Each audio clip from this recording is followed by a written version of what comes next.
Raise your virtual hand, unmute your mic, feel free to interrupt. The goal today is really to understand accreditation standards for section 1 and 3. So we're going to go through it. It's a lot to learn. It's an information dump. And if we don't get all through it, don't worry. We will pick it up at another day. But this is really to help set the organization up for success. So a little bit about me. I'm the executive director for a number of national specialty societies, the Canadian Association of Pathologists in Physical Medicine Rehabilitation.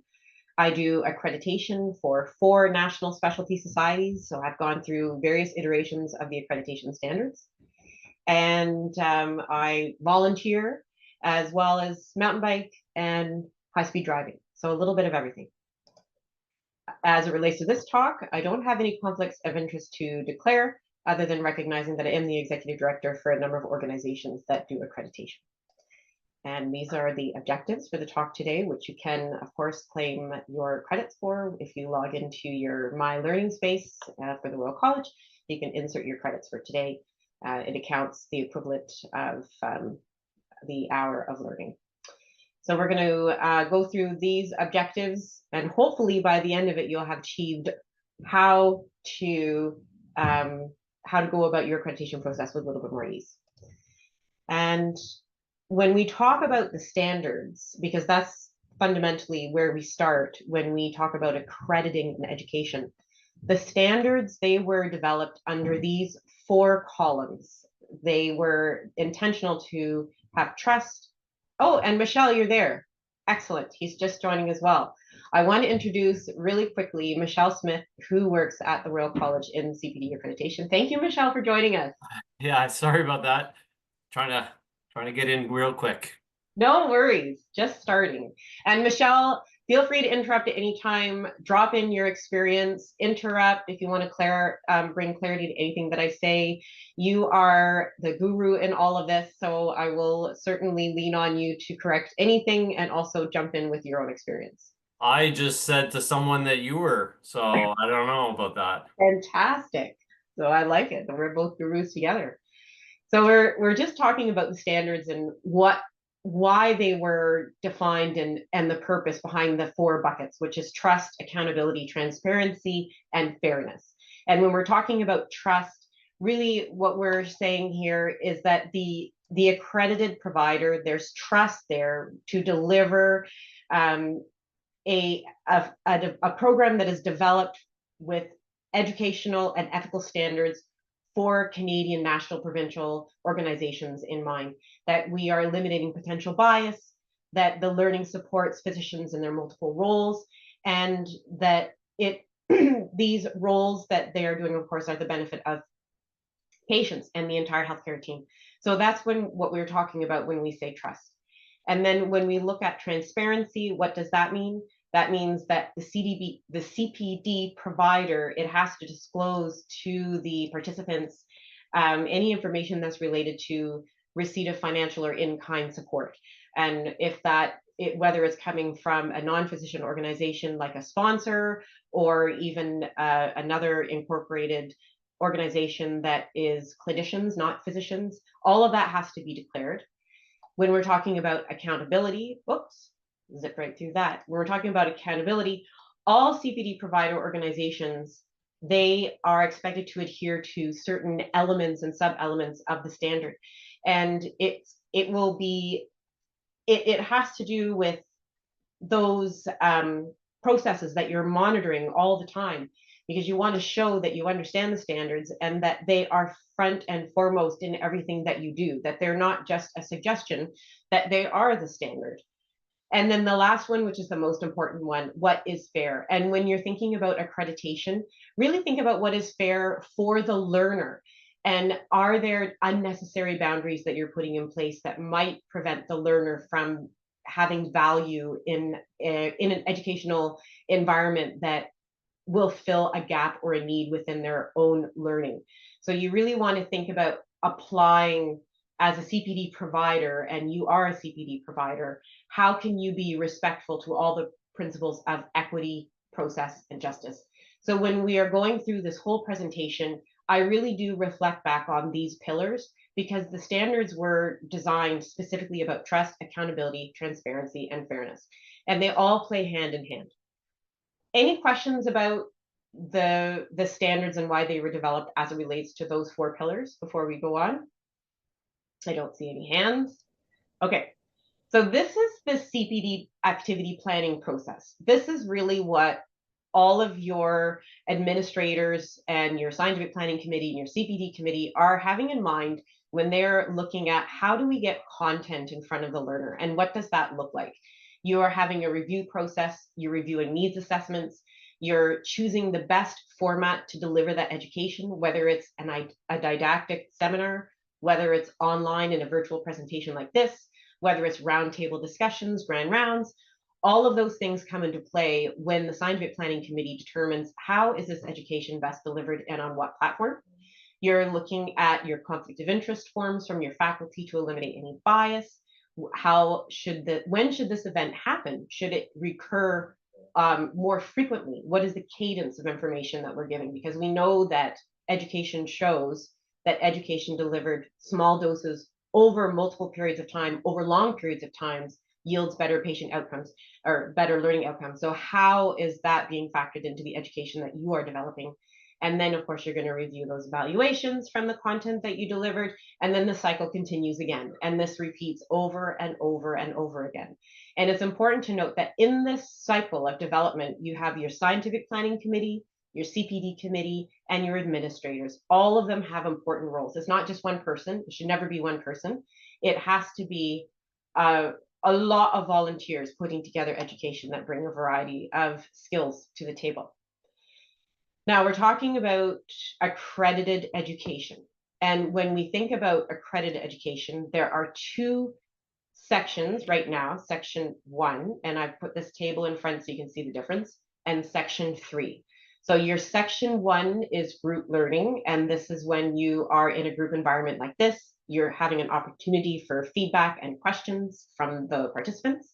And then the section 3, which is more assessment, and it's now being rebranded. So you're going to see something come out in January, some exciting information from the Royal College about how we've taken your feedback and we've changed a little bit section 3 and what that might look like. So look for that in your inbox very soon. And right now, this is assessment. So this is where you're giving the learner an opportunity to answer a question. And then you tell them if it was right or wrong, and you provide references and feedback so that they can learn, they can research and ensure that they know how to do this differently in the future. They're assessing their own knowledge. So going to section 1, there's an interactive component to this. And this is really important. This is not a suggestion. We don't suggest that you have Q&A at the end of a didactic presentation. It's actually in the standard. The expectation is that 25% of the total education time is allocated to interactive learning. And so very often in education that we attend, whether it's a conference or online, you hear the moderator say, we've run out of time, we're going to skip the Q&A, we have to go right into the next presentation. What you're doing there is eliminating the purpose of a standard. So one of the jobs and the expectations of the scientific planning committee is to ensure that you're reviewing those presentations in advance so that you know that the presenter has sufficient time to get through their slides so that there is sufficient time for Q&A, unless the presenter has opted for interactivity throughout the presentation. They may use Slido or a poll or other interactive measures. That is interactivity. So that is part of that 25%. But if the presenter just did didactic, did not have any interactive, no polling, no Slido, nothing, then there has to be Q&A at the end. So you need to make sure as a scientific planning committee that that moderation at that conference or that webinar has time for that interactivity. So again, it's not a suggestion. This is actually a standard. So it's super important. And fundamentally, the interactivity, it builds the relationship. It builds the relationship between the participant and the faculty, and it contributes to supporting that learning atmosphere. And it enables the speakers to determine the degree to which the participants understand the content. If nobody is asking questions and their eyes are glazed over and they're not even participating or engaging, it is usually evidence that either we're giving you information that is completely irrelevant, or we've lost you, or it's too simple. So that's really good feedback. So there's science behind the 25% interactivity. Any questions about that? I don't see any unmuted microphones or hands raised. All right, so we'll move on to the next one then. So we're talking about next steps. We're developing content. We want to develop learning objectives that are SMART or using Bloom's taxonomy. Really, it doesn't matter which one you choose. The goal for writing learning objectives is making sure that they are actionable. And we ask that you avoid words like know or understand, because you can't action that. And you also want to ensure that your objectives are attainable, time sensitive. There's goal setting within objective. You want to be very intentional. So the role of the scientific planning committee would be reviewing the objectives that are submitted for all of those sessions and ensuring that they have some integrity to them as it relates to whichever format they choose to weigh them against, whether it's Bloom's taxonomy or the Royal College has a whole list of strong verbs that you can use. You can use the SMART route. Whichever you choose, they all lead to the same end, which is an actionable objective. Trying and linking those objectives to the overall objectives is also important. We don't want to see a session that is completely rogue and doesn't sit under the overall objective framework. They all should link to the overall, because the overall objectives were developed by the scientific committee because of the need. And if you've got rogue objectives, then they don't fall into the process that went in to establish those overall objectives. Then you want to have the delivery method, whether it's synchronous or asynchronous. So think about what is the best method to offer that education. You're going to have an evaluation process at the end of that, which could look like a needs assessment.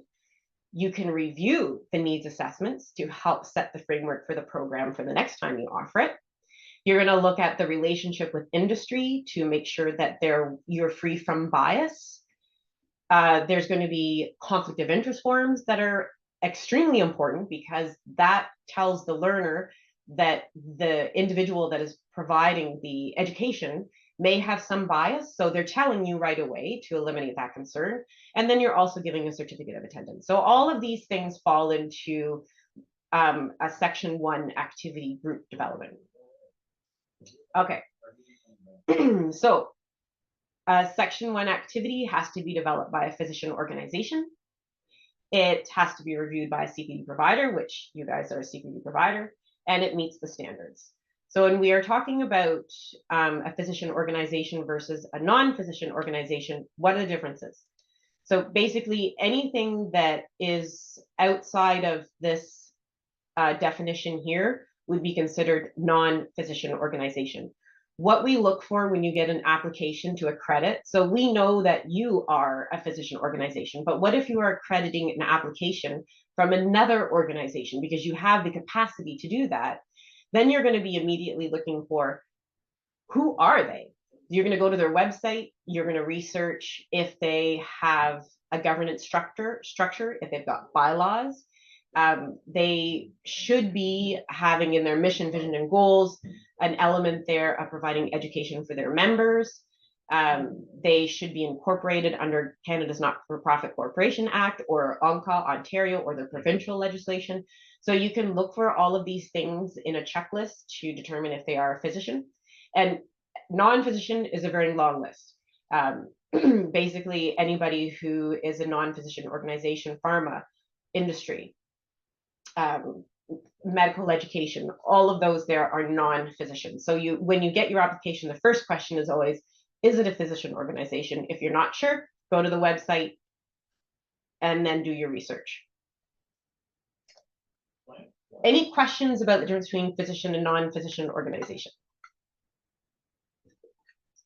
Heather, could I just add, Yeah, if you don't mind? no, Just because I've gotten a lot of questions about regional health authorities.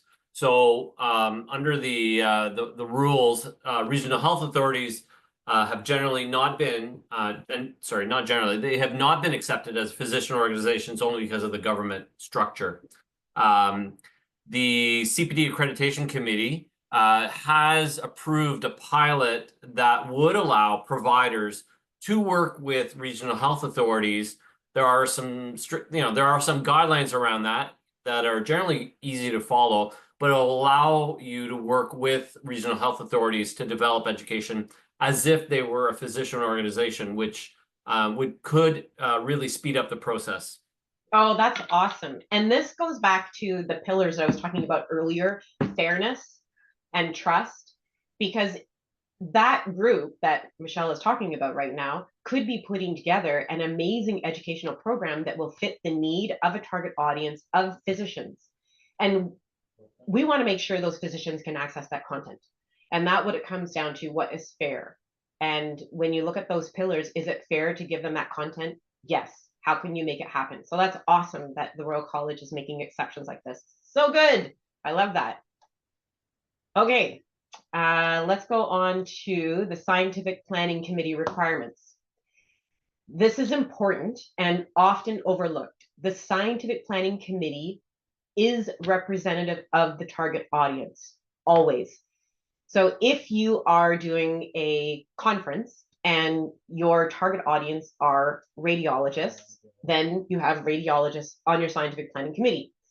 If you've got an opportunity to, let's just say there's content there that might be available to, or might be of interest to pathologists, for example, you can't just put a target audience as pathologists unless you have a pathologist on your scientific planning committee, because only they will know the needs of their members.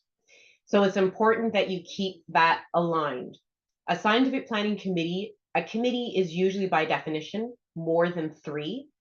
And that's because you have diversity. You're thinking, you're casting a wider net so that you understand the needs of the audience in a greater capacity. Very difficult for 1 or 2 people to be a committee. So you want to think, what should our committee look like? Who do we want our target audience to be? And do we have the right talent on the committee to match the needs of the target audience? You could do a secondary target audience, but for the purpose of reviewing applications or the purpose of your own meeting, you want to make sure it's representative. Your physician organization has to be represented on that committee as well. And also note that industry cannot be a member of the scientific planning committee. So non-physician organization representatives should not be on the committee developing content for the program. All right. This standard is an important one, independence. So every accredited CPD activity has to have a scientific planning committee. And this includes, as we said, representatives from your target audience. They're responsible to ensuring and adhering to the standards. So they should have a copy of the standards linked to the terms of reference so that they can reference it often. And they should be gathering data from all sources to ensure that the decision on what that program is, the content being delivered, that they have control exclusively over that it's free from bias from all sources, that it's developed based on need, and that they know it's based on need, not just assumption, that they have either reviewed a needs assessment, they've looked at chart audit report, they have had conversations, they've read literature, they're reading manuscripts. All of those things lead to how to develop that content. They've developed the learning objectives, specifically the overall learning objectives. Scientific planning committees can also develop session learning objectives and then invite speakers to speak to those objectives. Often we see it's the other way around. You will invite a speaker and ask them to write learning objectives. The scientific committee can do that. And the scientific committee can also say to that speaker, we would like you to speak on this topic with these learning objectives in mind. The speaker can tailor them, but often that's easier than just asking the speaker for a blank canvas, because the scientific planning committee are the ones that reviewed the needs assessment. They know better the needs of that conference than the speaker that they've invited. So it's good to give them a suggestion. It's a good habit to get into. So the scientific planning committee did the overall objectives. Let's have them also write some session objectives. I'll also add that you only need one strong objective. There is no minimum of 3 or minimum of 5 or maximum of 10. It would be hard to write 10 objectives and achieve them all in 1 hour. But one really good objective is really all you need. It would be good for the scientific planning committee to get in the habit of writing those for the speakers that they invite, or at least suggesting the objectives based on the overall objectives, because that links it back immediately. If you do it the other way around, it might end up being more work for the planning committee, because what if the objectives don't link to the overall? Then you've got a problem on your hands. And when was that discovered? Too far down the road to make a change. So it's good to be organized from the start. You're selecting your speakers, your moderators, your facilitators, your authors, all of those people. And then we're going to talk about the responsibility of signing conflict of interest in just a second. So keep that in mind. And you're going to go over the delivery of content, and then you're going to evaluate everything. So you're going to make sure that on that evaluation form that you develop for your sessions, that you get the participants to respond to each one of those objectives as well. We should get away from using generic, did the presenter adequately address the learning objectives? It should be, did the presenter adequately address each specific learning objective? Because that information goes back to the committee to say, this presenter did 3 objectives. The response and feedback showed that 2 were fully addressed, but a 3rd objective was inadequately addressed. That means we should do a follow-up session specifically on that objective because we didn't achieve it. That's why you ask the participants to evaluate each specific objective as opposed to objectives generic, general as a whole. So I talked about conflict of interest. This is really important. Everybody should sign a declaration of conflict of interest. All of your facilitators, moderators, speakers, the scientific planning committee, anyone who had anything to do with that program should be signing a conflict of interest form. The conflict of interest summary should be available somewhere on the website for the delegates to access, whether it's in the program or on a web page somewhere.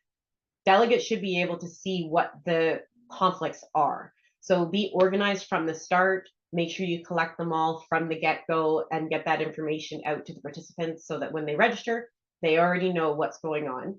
And then the declaration should also be given at the start of all talks. It's important to have this information in advance because it's the responsibility of the scientific planning committee to review the slides and ensure they adhere and that there are no conflicts. And this should be done in advance because if there is a conflict or an issue with the presentation or with the disclosure that was signed, you have time to mitigate that bias or that concern before the learner sees it or hears it. The only way you can do that is if you do it well in advance. If you do it 3 seconds before the presenter is going up, you're not going to have time as a committee to put in your mitigation process in place. And that will then domino effect into backpedaling out of that by following up with the participants that you learned of an issue and you saw it happen, and this is what the outcome is going to be. So it's good to address this in advance. So the scientific planning committee should be calling those presentations in well in advance so that they can review them in advance, so they can deal with it in advance. You should be managing it in advance. What should we disclose? Any relationship that you've had with a for-profit or a not-for-profit, any direct financial payments that you have received, anytime you have been asked to participate in an advisory board or you've given a talk for industry or a non-physician organization, anything that you have had to do with a drug or a patient product or device needs to be disclosed. Really, any relationship within 2 years should be disclosed. It's important to just get it out there and get it over with. And if there's an issue, how do you manage that issue? Managing conflict of interest, you should all have a mitigation process in place. You want to make sure that if there's an issue with the slides in advance, you talk to the speaker about it in advance, you get it resolved in advance, change the topic if you need to, have a look at any way that you can work with that presenter to ensure that when that information goes to the learner, it's free from bias. Any questions about managing conflict of interest or conflict of interest? All right, we'll move on to needs assessments. And they're there to determine the perceived and unperceived needs of the target audience. This is a really good way of establishing the program development. And there are multiple ways that you can determine your need, whether it's perceived or unperceived. So the unperceived ones are trickier to find. The perceived ones are far easier because that is information that's coming out of the needs assessment. Unperceived, this is where you're going to be looking at your chart reviews, patient data. The CMPA has a good or implementation of clinical practice guideline data. You can look at that too. Trickier for the unperceived, but so important. Another way that you can get unperceived needs really quickly is in the chatter, in the chat box when presentations are happening and people are asking questions. If you see recurring themes in the chat box, those are unperceived needs right there, because the participants are telling you that they didn't even know what they didn't know, and you didn't know what they didn't know, but it's coming out in the chat on Zoom. That's a good way to monitor that and find your unperceived needs there as well.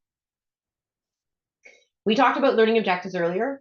So they need to describe the learning objective, the educational activity, written from the learner's perspective, express the patient outcomes, and it always starts with, at the end of the session, participants will be able to.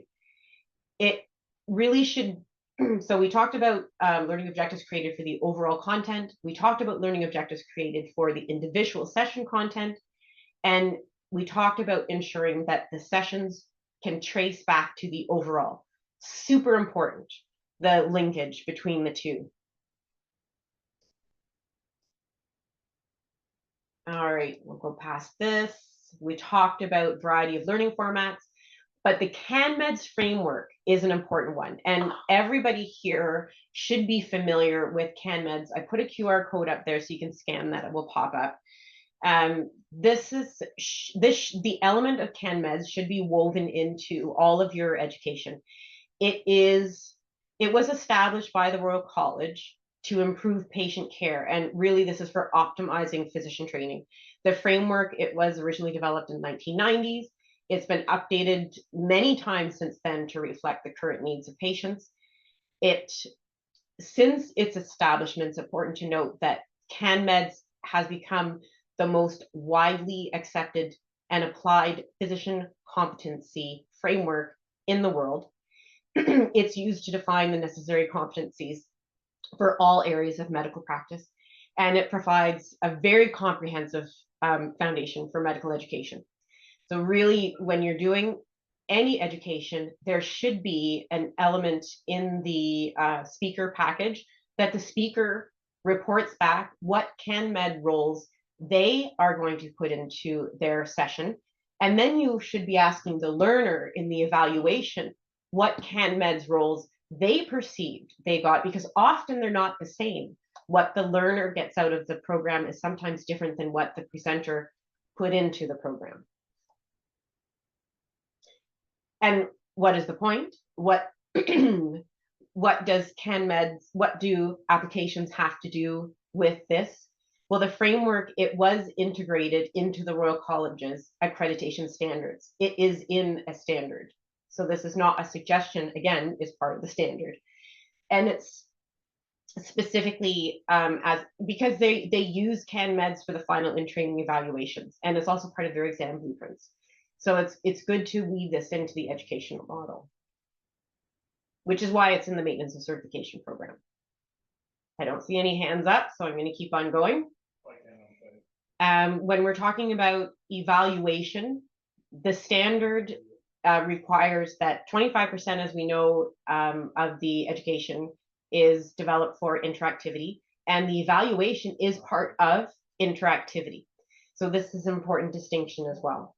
Interactive learning, it can be in many different forms, as we discussed, whether it's a poll like Slido, question and answer at the end. All of this builds a relationship. And again, the evaluation tool at the end of the session is part of that 25% interactivity. And then the last thing that you issue, as we talked about at the beginning, is the certificate of participation. This is the document that the learner will keep on file. They'll enter their hours in the Royal College MyLearn area to document for their 5-year cycle. There are specific elements that should be included in the certificate, which include the title of the activity, the location, date, signed by the scientific planning committee, whether it was co-developed or not. The statement has to be on there, as well as the logo of the co-developed organization. And make sure you keep it on file. Make sure you keep records of all your participants, and make sure you keep records of their certificates on file as well. And you can electronically issue certificates. There are many ways that you can make a more seamless, less burdensome way of getting certificates out. You can add the certificate to the end of the overall evaluation. It should not be mandatory that the participant complete the evaluation to get their certificate, but they could just skip to the certificate. The act of participating in the learning is sufficient to get a certificate, but if you sort of dangle the carrot in front of them and say you can have it at the end of the evaluation, most will complete the evaluation to get to the certificate. And then on the certificate, I talked about the accreditation statements. There are several accreditation statements depending on the education that was delivered. It is not permissible to say the event is pending approval. It's accredited or it's not. There's no in between. So if you see this as an accredited provider, or if you are working with an organization that is seeking accreditation, they use the full statement when they have been approved for accreditation. They don't have, otherwise there's nothing there. And these are the statements based on what section of credits the physician organization is applying for, or the content that they're delivering. So section 1 has 2 different ones depending on if it's accredited root learning or self-approved.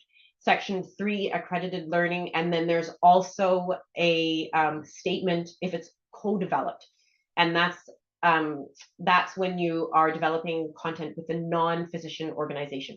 So co-development, the statement is there, so important. It goes on the certificate of participation. It also goes on the program where that co-development is occurring. And co-development can be any non-physician. You can co-develop with industry. You can co-develop with pharma.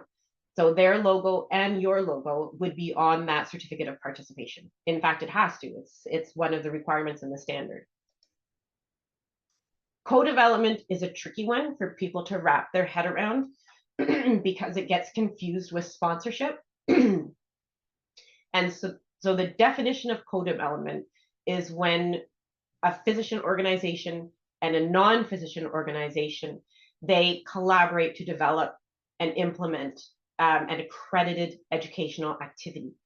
And this is free from bias because the development of the scientific content was only done by the scientific planning committee. There's in no way does the non-physician organization have any influence in the content that has been put together.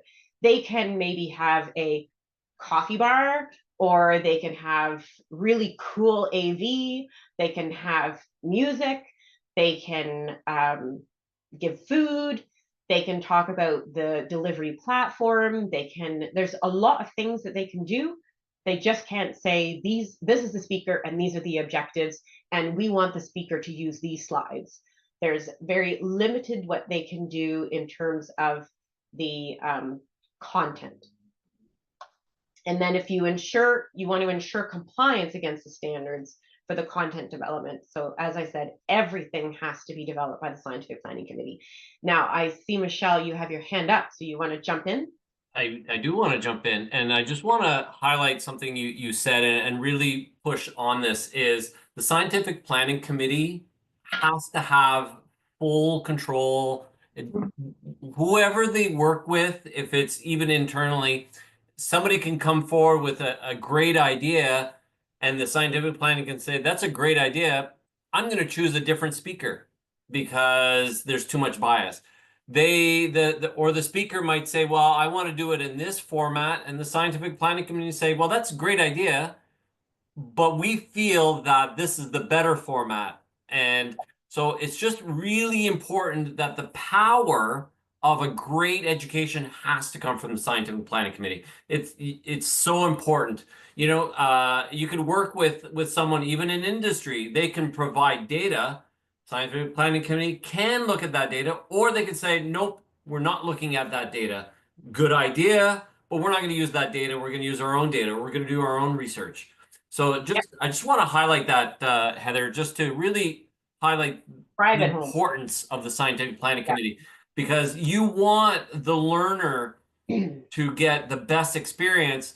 You also want to change patient outcome. So again, starting at patient outcome, you've got learning, and then the Scientific Planning Committee making sure that that learning is good. So sorry, I just wanted to. I love that. I Okay. love that. I love the re-emphasis on that. Yeah. Because it's so important. And often the non-physician organization has the resources and access to a lot of great data that they have done themselves, which could really be helpful. So you, like Michelle said, the Scientific Planning Committee could review that, but they may not. And it's the decision, the scientific integrity, objectivity, and balance is from the Scientific Planning Committee. And that goes back to the pillars that I showed you earlier, those 4 ones: fairness, trust. It falls into all of those. The learner trusts that the content that they're learning is free from bias. And then web-based activities like we are doing right now, you want to make sure there's that interactive component and tracking attendance. So right now we know who is attended, and this is important because when you go to submit in your MyLearn at the Royal College website, this event would be listed there and it would track back and forth. Or if it was audited, we can show these 11 participants in fact were there, they earned the credits. And ethical standards. This is an important one that will reinforce what Michelle just said about content development. And again, the process for which topics and contents are selected for any activity, it has to be in the control of the physician organization, the planning committee at all times.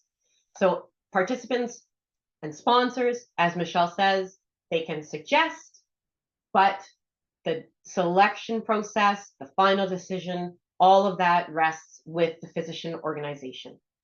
And as you know, everyone has at this point signed a conflict of interest for the session, and they have declared in that form any conflict that they have and if they have any relationship with industry. So now the learner knows and the Scientific Planning Committee knows, so there's no surprises. Everything's been disclosed. Everything's in good order. Sponsors, different now than co-development. So this is where we have to separate this thought process. So co-development now over there, sponsorship now over here. What is the difference? So sponsors, they can support an activity in the form of educational grant, and this is payable to the organization. They can provide in-kind support. This can be any type of logistical support, like your AV, food and beverage, learning resources, tools, any additional fund management. Let's just say an honoraria that there's a sponsored talk. That honoraria has to flow through the physician organization. The sponsor is not paying the speaker directly. It is coming from the physician organization. So you want to make sure that all the distribution of funds everything, whether it's travel, accommodations, hospitality, all of that is done through the physician organization having receipt of a grant from the sponsor. And this can be anything that is like pharma, diagnostics, anything that you might have in the exhibit hall. All of that is considered sponsorship. It's all considered educational grants. And then you have to make sure that you declare the sponsors somewhere. So we want to see that the sponsor logos are in a section of the website that is specifically thanking the sponsors and listing the sponsors. We'd like to see that perhaps in the program, the front page, as you open the cover, you thanked all your sponsors, or maybe it's the back page of your print program after all the educational content, not adjacent to it, but it's well away from that so that you're keeping it away from the educational content. But we want to see the sponsors acknowledged. We want to see the relationship with industry has been made known to the learner so that the learner is aware that the event that they're attending, there is support there from a sponsor, that the food they're eating or the reception they're attending has been supported by sponsorship dollars. And that, keep in mind that those relationships with industry have to be completely separate than the educational content. So if you are reviewing an application for accreditation and you notice that the exhibit hall is open at the same time as a session that is seeking accreditation, there has to be a distinction there to move one away from the other. So the standards are very clear that you cannot have accredited and unaccredited running concurrently. So you want to make sure that you always have a space in the program that's dedicated for your sponsors if you are asking participants to be in the exhibit hall for any length of time. So be very clear that this is educational content and learning, and you're not going to take the learner away from their accredited learning and put them into an unaccredited, biased environment. You want to make sure that those silos are very clear. Any questions about relationship with industry in a conference? For a webinar, what we have found is communication is the best way to alert the learner of a change in when the accredited portion begins and the accredited portion ends. Sometimes it's just very clear dialogue that says, well, the hour has come to a close. Great learning today, everybody. Remember to complete your needs assessment. Now that you are still here, education is over. We just want to let you know that sponsored for this event, as you saw from the website, is that this was sponsored by this sponsor, say their name, and they have a 1-minute video that we're going to play. You're welcome to stay if you wish, but we're going to share it right now. Thanks, everybody. Have a great day. So you have clearly identified that the educational content is over. You have acknowledged your speaker or your sponsor, and now you're allowing them to do their exhibit hall opportunity that's not in conflict with any education that's happening. Now, there are some exhibit companies that their own ethics would not permit that. So you might have to do a link in the chat box that the learner would have to click on that would take them to another platform where they would engage with the exhibitor in that other learning platform, whether it's Teams or another Zoom link or something. So some of them have far more strict ethics. And if there's a stricter one, you go with a stricter one. Any questions about that? This is just a rundown on what the agreement with sponsors should include. It should list the support, whether it's financial or in kind, the value, any entitlements that they are to receive, and it should always comply with the standards. And the agreement should include the amount and plus any applicable taxes. This should be part of your accreditation package.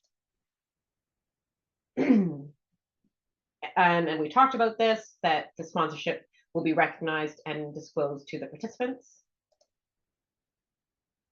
And then it's very important, and this is one that I've seen happen often. It's so important that it's the sponsor company that is acknowledged, not the product.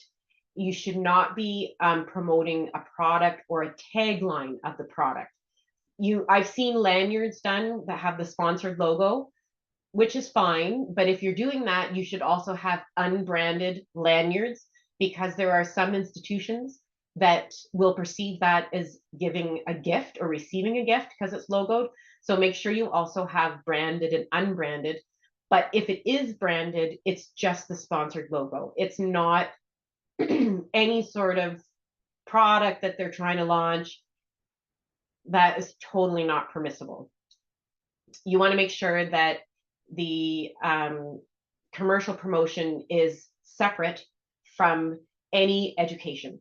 If the learner is coming out of the plenary, and let's just say there's a billboard right in front of the door that is like all branded sponsor stuff, that's bias. So you want to keep it away from the door. It should be away in the exhibit hall, away from registration, somewhere where it's evident that there was no influence on that sponsor with the education that's happening in that room. And we talked about off-label use. It's in the conflict of interest form. And if you're doing unaccredited activities, let's just say a satellite symposium, which is like a breakfast, usually they're done at breakfast or lunch. Those occur, as I said, at a time when accredited education is not happening. So you want to keep it completely separate. And tagging isn't permissible. So what we don't want to see is in the program, let's just say you've got not 8 to 9 a.m. satellite symposia with the sponsored name. You don't want to do that. You just want to say satellite symposia, that's it. And then you can have a hyperlink and we'll take you to another page that will list the details of that breakfast, and then it's sponsored and all of that. But you want to take the learner off of the scientific page to another area so that they can see again that there's no influence of that event, that session on the overall conference. Michelle, go for it. Sorry, and I just wanted to add, you would have unaccredited symposia. So no tagging, but you're indicating to the learner, hey, there's an event, it's unaccredited, go to the link, like, and that's it. But you do want to indicate that it's unaccredited. Yeah. Perfect. So in your program, satellite symposia, put in brackets, unaccredited. And then when it hyperlinks to that section, they can see that this is all unaccredited education. And that's so the learner doesn't get confused that when they're filling out their hours tracker, they don't think, oh, I attended that symposia. That's an hour of learning. It's not, because that was unaccredited education. So when we think about the role of learning, whether it's the scientific planning committee or the CPD committee or the administration, they all have a role as it relates to the standards when they're developing that education. Administratively, it's great. We can keep everything organized for you. We can check all the boxes. But the scientific planning committee, when you look at the standards, they have a significant responsibility. They are responsible, again, reviewing those learning objectives, reviewing the declaration of conflict of interest, setting the overall learning objectives, reviewing the speaker slides well in advance, communicating any issue to the speakers. This is under the role of the scientific planning committee. And they work with the CPD committee, which is your accrediting committee, the one that your continuing professional development. They're the ones that are likely doing the submitting the reports to the Royal College for any accredited activity. They are the ones that are making sure that the scientific planning committee is following the terms of the standards. So that's the scientific planning committee is doing the events. The CPD committee is ensuring that that is compliant with the standards for the overall accreditation of the corporation's application to the Royal College. So they all play a really important role in ensuring that the content that is being reviewed for as an accredited application, or the content that they are delivering themselves, is compliant with the standards. Because again, they are there to set the benchmark, the expectation of what makes an accredited educational event.